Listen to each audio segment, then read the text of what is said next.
Okay, good afternoon. It's the second Origin Center webinar of 2020-2022 series. And today we have Professor Michael Russell, who is currently at the University of Torino, but before he was also at Caltech and Jet Propulsion Laboratory in the US. He is actually the originator of the alkaline hydrothermal vent hypothesis for the origin of life. And of course, therefore, we're very pleased that he's going to share his ideas with us today. So we first have our lecture, and then there's half an hour for you to ask questions as well. So please enjoy today's seminar. And with this, I give the floor to Michael, and enjoy, everybody, and good luck. Thank you, Inga. I'm going to talk about how life started from minerals, not from organic molecules. You could say it's a post-Pasteur talk, that I think that life had to make its own organic molecules from scratch, just as life makes its own molecules these days from scratch. So in other words, we haven't got organic molecules raining down from space or in meteorites or anything like that. We're doing everything homegrown. So the minerals I'm going to be concerned with are actually two-dimensional minerals. There are two minerals, particularly one's called green rust, which is actually an anionic clay. So many people are very happy about having clays at the emergence of life. So there's one, but it's an anionic clay, not a cationic clay. And its other name is futerite, and it's normally charged with a little bit of nickel, which is very significant. And also we've got another mineral called McKinowite, and that is also a layered mineral, a two-dimensional mineral, an iron monosulfide, which can be oxidized and reduced. One of the points about these minerals is they can be oxidized and reduced. So what I want to emphasize that life and the origin of life itself, or the emergence of life, is a planetary process, it's not some kind of orphan from space that, you kind of stick in life on a planet just because it's habitable. It's not, it's some part of the planetary process, and you have to understand the planetary process as you understand how life started. And I want to emphasize that it's actually the planetary process interfaces with aqueous electrochemistry. Now that sounds way away from what most people are saying, but I would recall to you Galvani, 1791, who showed us exactly that life is not mass action catalyzed one-pot chemistry, but is in fact electric. And we know that. If only we give our minds to it, we know it. It's not something like putting it in a pot with RNA and DNA and all that stuff. That doesn't help, that won't work. It's never worked, and it's not going to work. So what I want to do is say, right, what's the technique? What's the main technique? What is a scientific technique we can use here? Well, the scientific technique that we should have right at the front of our mind is our imagination. Let's try to imagine the early Earth, really properly imagine it, not just guess. So we can imagine the initial conditions. And if you talk to a physicist, you will know the initial conditions are all significant to any kind of evolving or emerging process. So what I'm going to tell you is that in my belief, my consideration even, there was no land at 4.4 billion years ago, and thus there was no warm little pond or RNA. People often appeal to the person who, Bernal, who thought about green rust right from the beginning, but they never mentioned the fact that Bernal thought that little ponds and lagoons would just be washed out. It would be a ludicrous idea to have ponds and lagoons on the early Earth. That's not the way it is. It's a turbulent, torrential water world. It's whirling at least twice its present rate. The moon is looming at us from 32,000 kilometers. The UV is 10 times right now. So we all know we don't want to lie on a beach, even these days with UV. So it was just a ludicrous place. You don't want to be on the surface of this planet.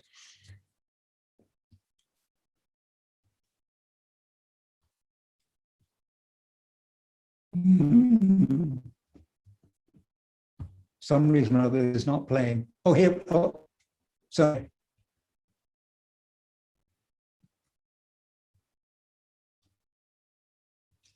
Well, the next slide is going to show you, I hope, there it is. Oh.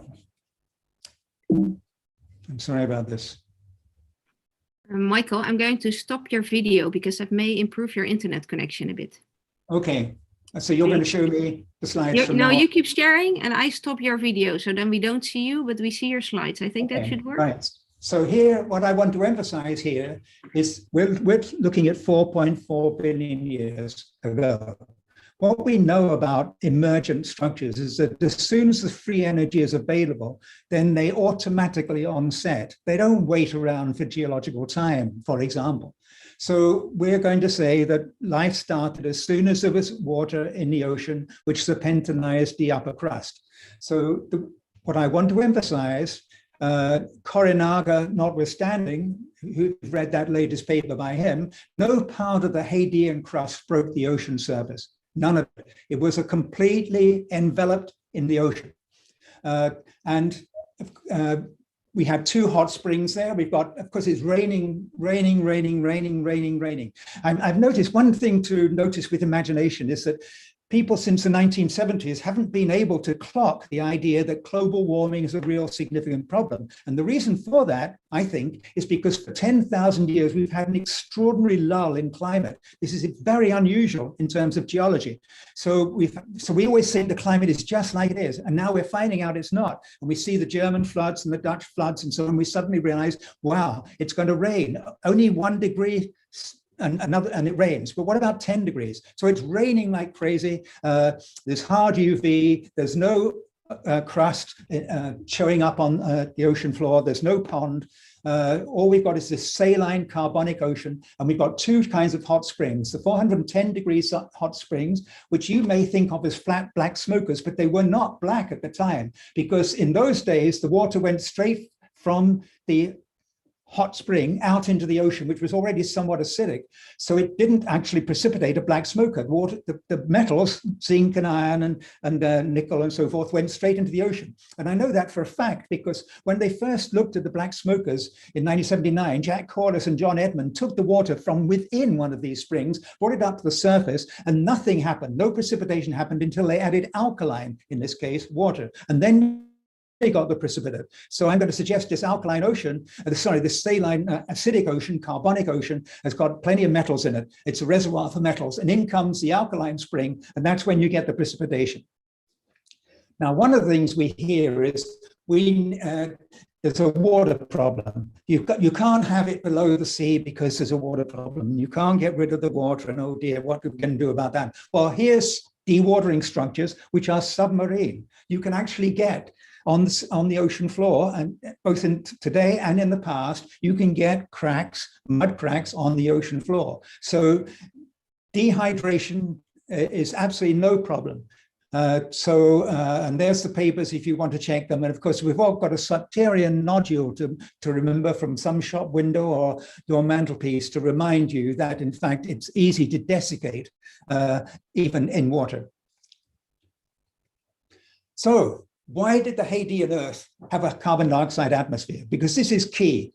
It had a carbon dioxide atmosphere because the ocean, the planet is just the right size for this.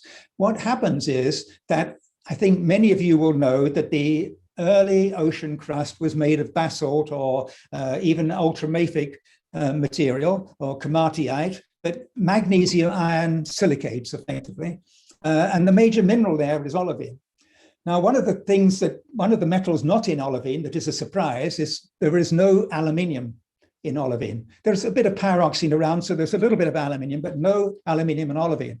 Now, when you two things that happen to olivine. One, you hydrate it, it turns into serpentinite, as many of you will know, and the solutions turn alkaline and it dissolves iron because the water is getting reduced by ferrous iron and even metallic iron in the upper crust. But the more significant, to my mind, even more significant, is that because of the depth, as you go to depth, then at 600 kilometer down, or about 23 megapascals, you need to be changing from olivine to perovskite. Now, perovskite is a mineral with aluminium in it. It's a 3+ mineral, but there is no aluminium to speak of in the mantle. So what actually happens is the aluminium actually partitions or departitions into a perovskite where the metal ion has to be 3+, because there's no alumina 3+, so the metal goes through, it partitions to 3+ ion and ion 0, and the 0 ion goes back to the mantle. And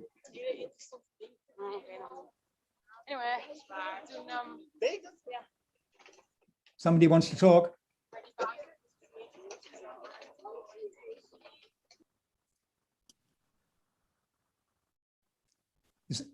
Did anybody ask a question there? There was a lot of talking.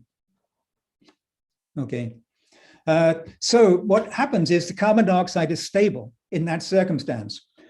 So there were probably tens and tens of atmospheres of carbon dioxide on the early ocean. So the early ocean would have been acidic. And if you feel uncomfortable with that, go to the West Africa and look at the acidic lakes there, which are bubbling carbon dioxide at the bottom, and their pH is about 5 to 5.1. So there's no problem there. Our laboratory is our Earth in this particular case. So we've got a CO2 atmosphere, just like Greek Venus. And if we go to the next slide, we'll realize that this is quite critical, because if you actually go to so Venus, so I've got Earth in the middle, Venus, and you can see you've got the lower mantle, and the lower mantle is made of this mineral called bridgmanite, which is a perovskite, and it is stable with carbon dioxide. So carbon dioxide is what actually escapes through volcanoes. Now, when you get to early Mars, actually that's a bit dodgy, and actually it doesn't look as though there was much carbon dioxide on early Mars, even if there's a little bit now. So that's something to take into account when we're doing our astrobiology. Size counts, size matters.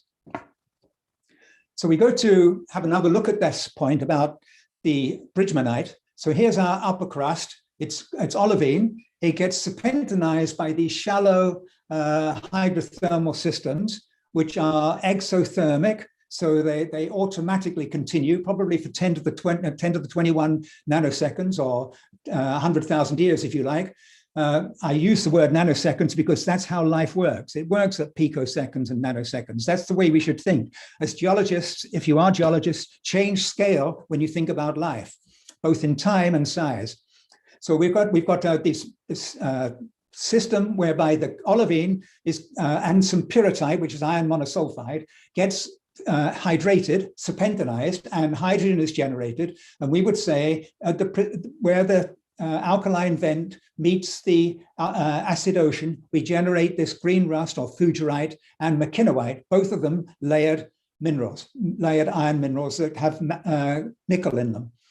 But if you go deeper, the olivine, as you can see, goes down through to the lower mantle, and that converts to bridgmanite, and you get the ferric ion partitioning into bridgmanite, whereas the Fe0 slowly makes its ways to the iron core. So we have a CO2-rich planet, surprising as it may seem.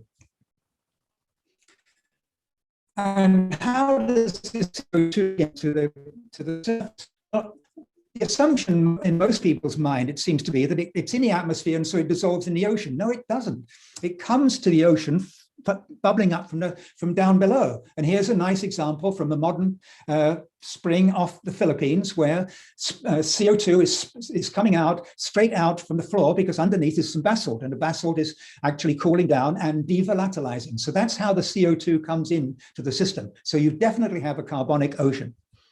So I go to the next slide, I hope. And this is the slide. Now there's a lot on this slide. And in a way, I wouldn't mind if you stayed with the slide, and because everything is here, really. This is the initial conditions for the emergence of life. We have a young sun. It's rather weak, but it's got very hard UV. It's raining. There's lightning everywhere. There's nitrogen and carbon dioxide in the atmosphere, and the lightning turns the nitrogen on the left-hand side, nitrogen plus CO2, to nitric oxide, which dissolves in the ocean as nitrate and nitrite. So our basic surface of our planet is pretty oxidized. In fact, it's very oxidized. Okay, it doesn't have oxygen in it, but otherwise you could think of it as very oxidized. It's got ferric iron, it's got manganic iron, you've got nitrate and nitric oxide, sulfate, for example. So it's a pretty oxidized exterior, And yet it's a very reduced interior, a bit like a bacterium, by the way, if you want to think of it like that. So if you look more closely at that, we've got an atmosphere with carbon dioxide, some nitrogen, some water, sulfur dioxide or sulfate, carbon monoxide a bit, nitric oxide some, and of course phosphate, P4O10. There's absolutely no problem about getting the P4O10 out of volcanoes. It still comes out of volcanoes in Japan, just like that.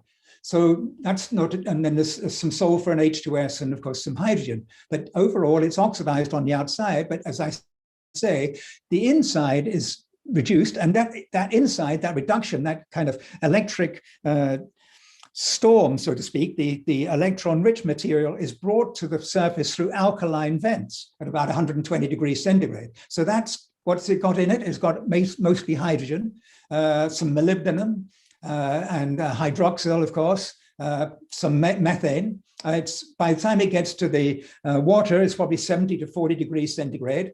And it's interacting with the ocean, whatever is in the ocean. And as I said, remember in Galvani, it's all about electrons. We use billions of electrons a second. We do. Every life system needs billions of electrons a second. And that's something to take into account. It might need its RNA and DNA, but it's got to have those electrons. So these are the way these electrons are spent. So you've got ferric iron and manganese 4 and nitrate and nitrite, and the electrons manage to be able to be sprung from hydrogen into H plus, 2H plus and 2 electrons, and the electrons escape towards the electron acceptor. You actually have to have it's rather like the trains you go on, electric trains. You need a third rail. You need somewhere to dump your electrons. That's absolutely necessary for life. But that's not the only free energy store. The other free energy store is you've got basically protons in the H3O plus, if you like, in the ocean, and that gives us another gradient of not only a voltage gradient, which is, by the way, these other gradients are around about 600 to 800 millivolts, but you get a voltage gradient from the hydrogen protons from about a pH 5, which gives you another 300 millivolts, which is what life lives off. So everything here, I would argue, is just ready to make life. In fact, I would argue to you, there's absolutely nothing missing. We've got all those metals. It's the inorganic elements that bring organic chemistry to life. You still go to the pharmacy for the metals, for iron and manganese and zinc and cobalt and so forth, phosphate, magnesium. It's the metals that really count here. So you've got to get the metals to get started. And then you can start to reduce carbon dioxide to organic molecules, only then. And one other thing about this system, which I think is rare and no other system has, and that is we can get rid of waste. And what we're realizing about the world now is that it's all about the waste. It's all about entropy production. How do you get rid of the waste? It's a big problem. Go to Rome, it's a problem. Waste, there's no problem of getting rid of the waste in the system. It just merely goes out into the ocean. So let's have a look at how we could start to make an organic molecule. So this is a paper from 2013, and it was a guess. Okay, so we have a precipitate membrane, which is mainly a mixture of fuggerite or green rust or Fe2OH5, H2O. Notice there's water in the system, and iron monosulfide, which is McKinowite. And hydrogen is escaping. It hits the molybdenum and the nickel and starts to break up into electrons and protons. The protons are immediately spent in the hydrothermal solution because that's alkaline. And so only the electrons can escape, and they escape towards the carbon dioxide, and they meet at molybdenum and iron monosulfide, where the protons and the CO2 and the electrons all meet to reduce carbon dioxide to formate. And that is an absolutely necessary first step to get to life. Absolutely necessary. And we can do that. And well, I haven't done it, but we can turn to a paper by Hudson et al., for example, and a backup paper by Vassiliou also, which showed that if you use, to my mind, the best modern approach to this, and that is microfluidics, and you use two different sources, a pH 6 acid solution from the ocean and a pH 11 alkaline solution, and you put them together and they make a beautiful membrane. Now, many people have argued, but the membrane's too thick. It's too thick. Okay, it's 70 microns. Yes, that's thick. But actually, if you look to the actual part of the membrane that counts, because the rest of it's completely overwhelmed by the acid solution, it's 25 nanometers, which is not so far off a modern membrane. Now, you may still complain about that a modern membrane might be 4 or 5 nanometers across, and this is 25. But even so, I would remind you that you're looking at a front. So you're looking at an electron front. So actually, you have got a steep gradient even within that membrane. And we would argue it's those steep gradients that drive the emergence of life, especially, for example, to get started, this formate reaction. So I commend you that paper by Hudson et al. And here it is. The pH 6, pH 11 mixing, making this membrane and reducing the carbon dioxide in that pH 6 solution to formate. So these are the two great papers to my mind. Hudson et al. In PNS and Basilidou in 2018 in Interface Focus. So let's look at the Hadean from a modern perspective, because people seem to be stuck in the modern perspective. I beg you to look from the bottom up. But meanwhile, let's try and look from the top down, like other people. So on the right-hand side, we have the Lost City event, which, by the way, this hypothesis predicted 10 years before its discovery. The first precipitate at Lost City is a mineral called brucite. It's a layered mineral, magnesium hydroxide. And there's the layering. You can see that the magnesium's in green and the oxygen and the hydrogen are in red and gray. Okay, so you get that brucite. Now, why didn't that happen in the Hadean? Well, it probably happened to some extent, but in the Hadean, we've got the magnesium, we've got a lot of this iron in solution, ferrous, mostly ferrous iron as a hydroxide. And it precipitates from the hydroxide as this mineral called green rust. And there it is. And there's the water molecules and the anions inside the interlayers. So we're not looking at surface, like the RNA world, people, they're going on about surfaces. It doesn't matter about the surface. It's the internal parts that matter. It's where the amount of water is about the same amount of water as in for example, a peptide or a protein. So life has to have water. You know that, cook your tomatoes, and you don't prick them, they'll explode. We know that life has got plenty of water in it. So it's definitely not an enemy. That is a ludicrous idea. So here we have in those days, we would say instead of brucite, we're precipitating green rust for the most part, and mckinowite, this other mineral called mckinowite, FeS, which is also a layered mineral. Now, does that sound crazy? Well, no, it doesn't to me. Because what do you look for in geology? You want a lot of it. You're probably tired. If you look down the microscope, you're tired of looking things that are down there at the parts per million. What do you really want to look at when you look at olivine? You want to find the olivine, and maybe there's serpentinization in the olivine. Well, if you want to look for the first precipitate on the planet, it was green rust. There were billions and billions and billions of tons of green rust, and it made our Iron Age for us. It made the first Iron Age, which was for life, and it made this Iron Age. And here's an example of the green rust, and it's already complex. Can you see? It's already got water in it. It can already imbibe carbonate, nitrate, sulfate, phosphate, along with the water. And it's also redox. It can change its redox from being pretty oxidized to pretty reduced and back again, back and forth, back and forth. It's a soft, for those people who are interested in the electronics here, it's a soft two-dimensional anionic clay hosting ionic substitutes, and it's capable of conformational change. It can actually act peristaltically. So it's like a pump. It can act like a pump.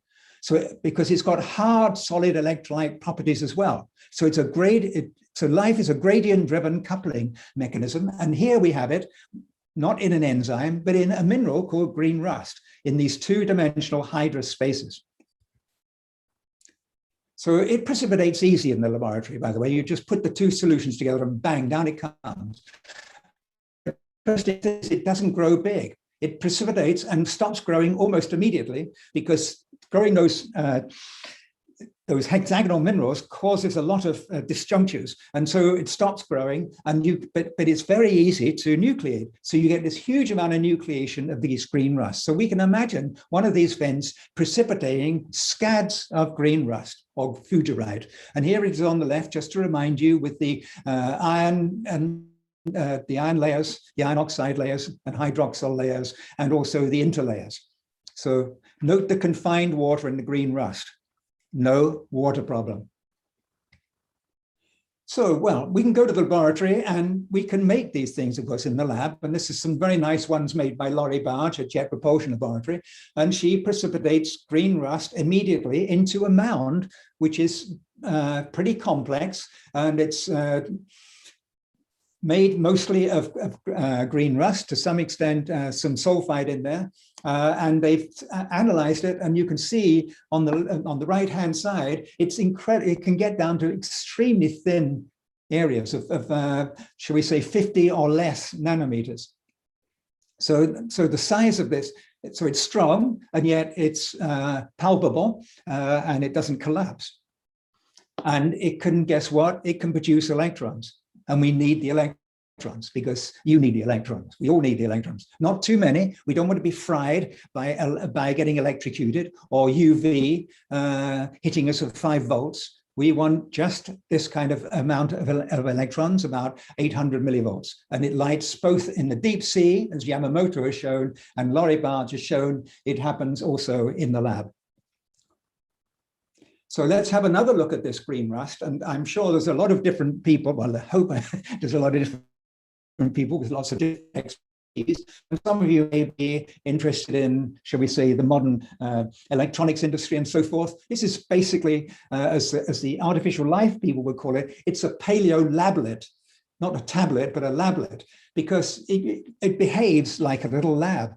So you've got, so this is a true story now. You can take, and we can go back to, where can I go back to? Well, I can go back to Hansen in 1994, who showed that green rust could take in nitrate, and within something like 2 days, that sounds a long time, but in 2 days could turn the nitrate 8 electron transfer to ammonia. Now, one of the things that life needs, by the way, on site is ammonia, because you need your amino acids and your nucleic acids. It's often underappreciated this, that I've got to reduce the CO2 and the nitrate, because we need the organic molecules on tap. We need to make them in-house. And that's true of the nitrate to ammonia as well. So that becomes a very significant, to my mind, experiment. It was lying in the literature for 20 years, and I admit to being slow to wake up to it about 10 years ago. So anyway, here's the nitrate, and it gets reduced all the way to ammonia. What else can I say about this? Here you can see that it's a peristaltic type of pump. And one of the things that people like Schrödinger were always on about is you can only get complexity from complexity. You cannot get complexity from messy chemistry.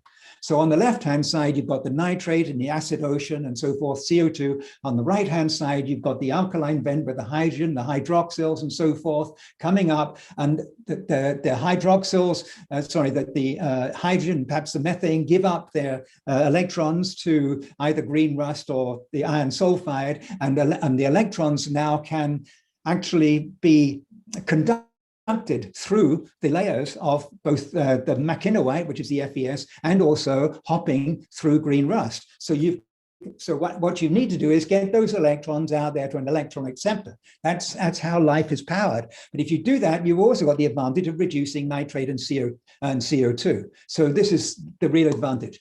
So I just want to emphasize then that this is a kind of the second stage of life's emergence. This is just before we get to the organic world. So here's nitrate to ammonia and possibly hydrazine. So people are experimentalists, perhaps listening to this talk. Well, can you make hydrazine? It's never been done, but it should be able to be done. But we can certainly make nitrate, nitrite, nitric oxide, and ammonia. And we can actually show that this is just like an enzyme. If you really want to understand how life works, you've got to understand how enzymes work. And enzymes are engines. They're all engines. small engine, they're nano engines, but they all have a binding pocket. They have electrostatic conformational gates. They have a control for escapements and so forth. That's how life works. It's charged anions, and they escape inwards only when they've been reduced or hydrogenated or condensed. And they're driven by the concentration gradients, as is life to this day.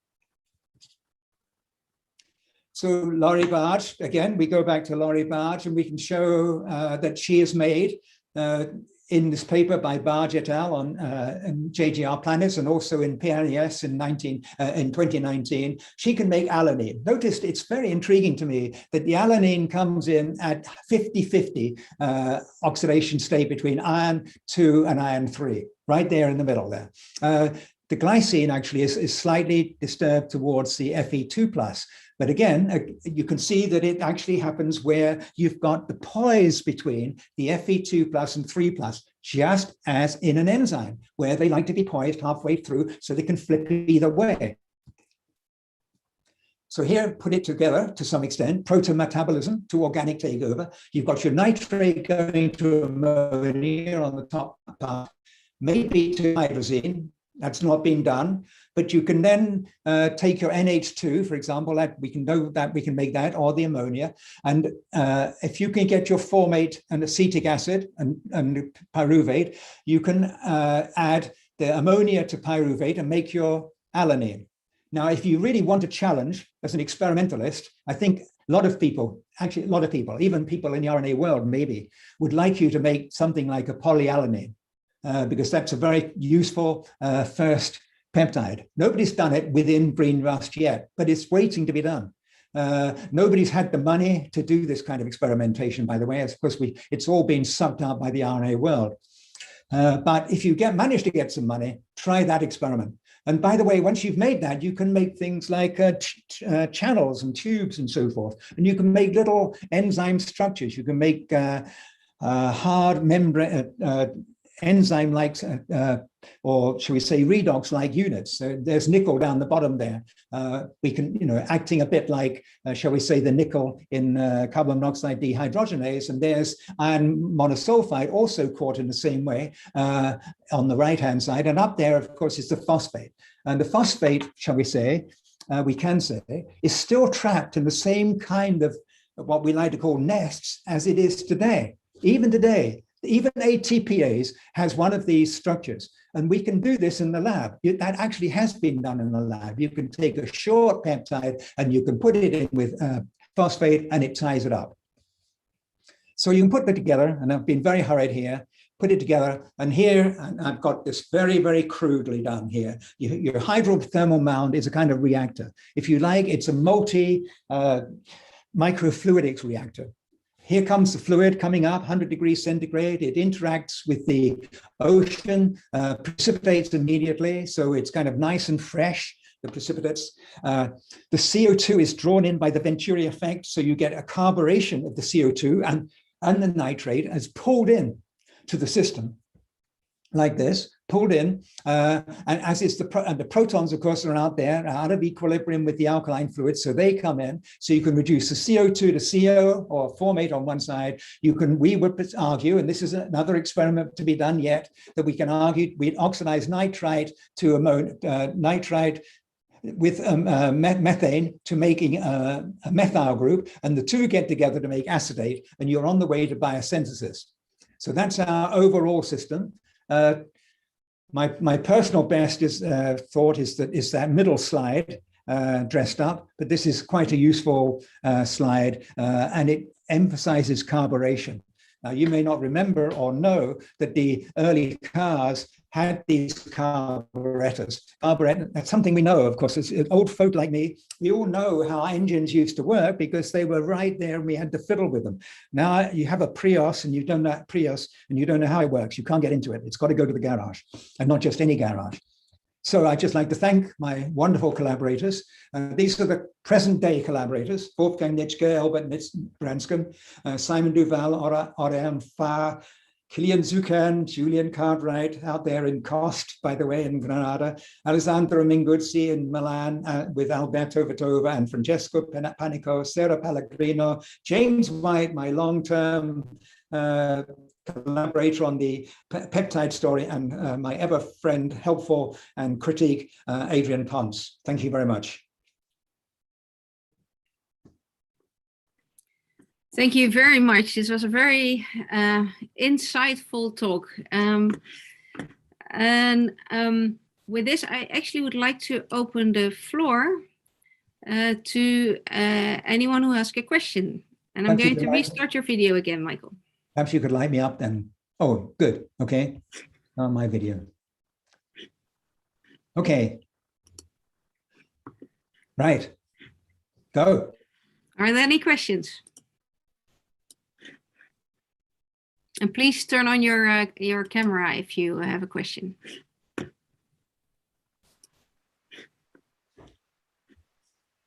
Do me a favor, come on. Yeah, Eloy, I see a raised hand by Eloy. Eloy, do you have a question? Yeah.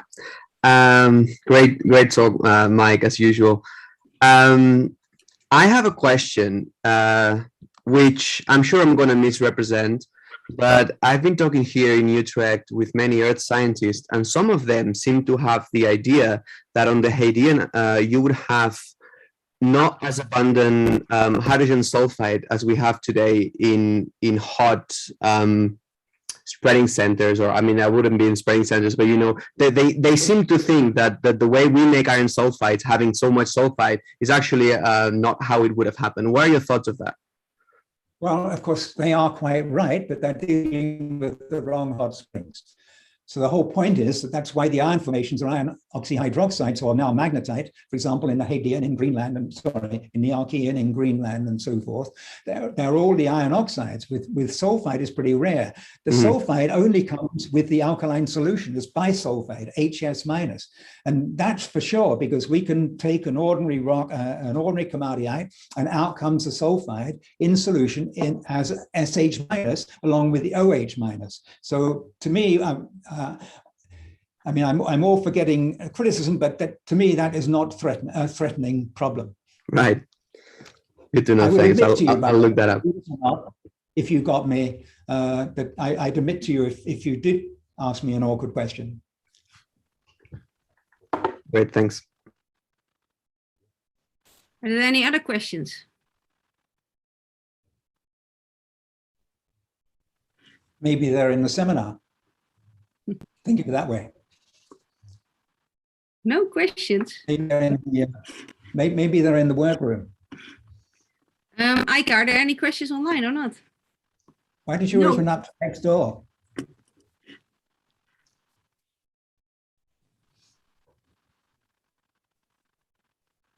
I should tell people, it's only fair to say, you know, here I am giving a talk, but I find actually most of the people are in the other room having a course. And that's kind of aggravating, frankly. I see here a question from Dario Campisi. He's a astrochemist, computational astrochemist, and he's currently in the US. And he's listening into this talk. And he asked if I could ask if nickel has a role in the protonation instead of iron. Well, yes, of course it does. And so that's an easy answer, if I may say so. Yeah, of course it does, and it does in experimentations, and of course it's right there in cobalt monoxide dehydrogenase and acetyl coenzyme synthase and the rest of it. But I would plead with you that the other metal to take seriously is molybdenum. You could never forget it because it's actually Douglas Adams' favorite element. It's number 42. Okay, so molybdenum is very significant because molybdenum can take part in electron bifurcation. And one of the things about early life is right at the beginning, we argued that it would have had to bifurcate electrons. So you would have two electrons and they would be split, one to high energy and one to low energy, and the high energy would do the reductions. And it does seem that nickel plays that part, as far as I can see, in the kind of phenomenon, in the phenomenal view, in phenomenological view. But I don't think anybody's got it right down to what the nickel's really doing if it's taking part in electron bifurcation. One wouldn't think so, but it could go from nickel 1 to nickel 3 and back again. Did that answer your question, Dario? I guess you will answer in the chat. Yes, that answered his question. Are there any other questions?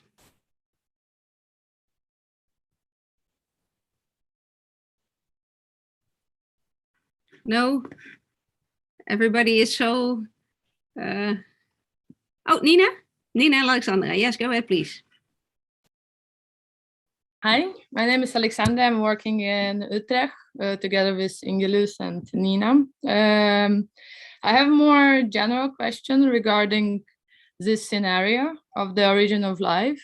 Emergence of life. Excuse me, emergence of life. Emergence, yes. Sorry, emergence of life. Very different. You give yourself away if you use the word origin. It's emergence. Yes. I know you told me this before, but sorry. But yes, criticism for this scenario is usually originated that dilution in the oceans would be too high, and we wouldn't have actually a capacity to concentrate our molecules to drive the chemistry. What molecules? Molecules that we would have, but more. Yeah, but which ones? Which ones? The first ones, the building blocks of amino acids, for example. There are no building blocks. Forget it. These are not building blocks. These are conformational structures. Even the individual amino acids can do this kind of thing. They're moving. They're not blocks.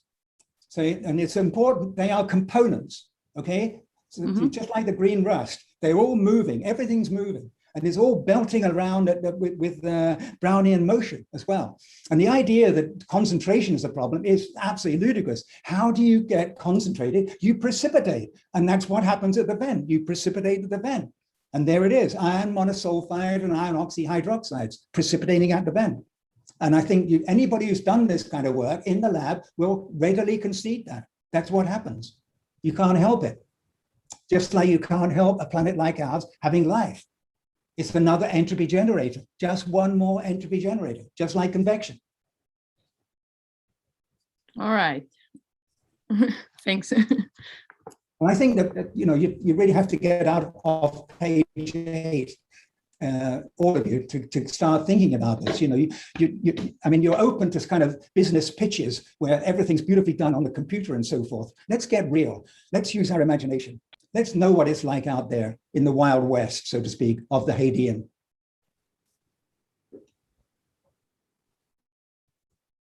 Eloy, you have another question?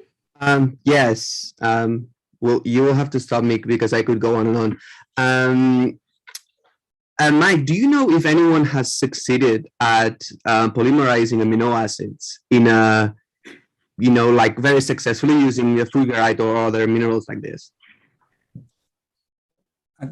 Fantastic question, and not to our knowledge yet, but well, perhaps I shouldn't say yet, not to our knowledge, although of course it has been done on the surfaces of minerals. Yeah. So we know that can happen, but we would say it's got to happen within these structures because we need to have a low water activity, not too low, but low enough, equivalent actually to what enzymes have. So to my mind, this is, it's right out there. The obvious experiment to do is not to run around with organic building blocks, which has never have got anywhere since Pasteur or Operin.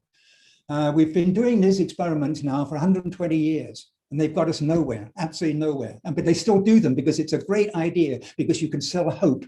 Let's hope we can find a life on Venus. Let's hope we can do this, and let's get some money for doing this. And that's where, so look, the experiments are right there, clear. Polymerize amino acids. That's what to do. And I can give you the possibility of making them in green rust with the help from iron monosulfides. Maybe it's wrong, disprove it. But at least it's something different from mixing a pot of organic molecules. Yeah, and I know some people have tried using chemical activation and using imidazole activated amino acids and such. So a project that we had recently here in Utrecht was a master student who worked with polymerizing nucleotides. And it's still very preliminary, and maybe I shouldn't share it, but we can speak more in private. And it works. but it works only when we use polyphosphates such as ATP. So when it's not a dehydration, but basically a phosphate or pyrophosphate as a living group, and it doesn't work when we use monophosphates such as AMP, where it would have to be a dehydration. Well, see, I don't think it's like that. Right. The whole idea of the phosphate story is misunderstood. It's not an energy molecule. What it does is it stops things going backwards. Okay, so all you have to do is look at one of the most beautiful structures on the planet, and that is these things that walk along these, come on, help me, xylons or something. They walk along these little structures they make within the cell. What are they called? Microtubes, tubules? No, things that walk on them.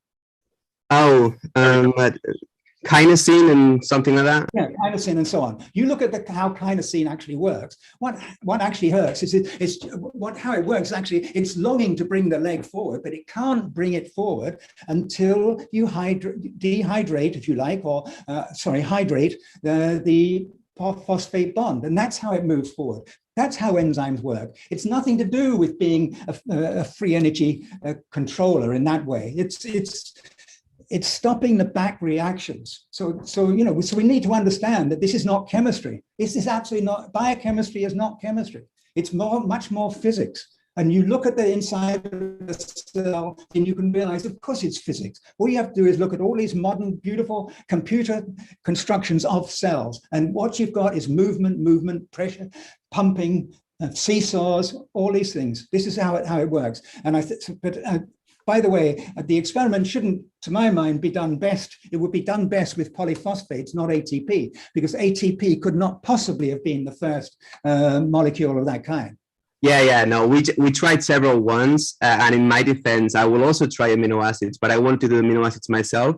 It's just I hadn't had time yet. But I didn't expect much from this nucleotide thing as a proof of principle, but it is at least preliminary working, and it works with this type of minerals and only the presence of a pH gradient.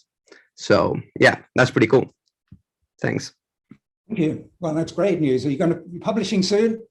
Well, we're trying to recruit a new master student to finish it because I'm not physically in Utrecht anymore, and we need someone to do it. So if anyone knows a master student in Utrecht, please send it to me.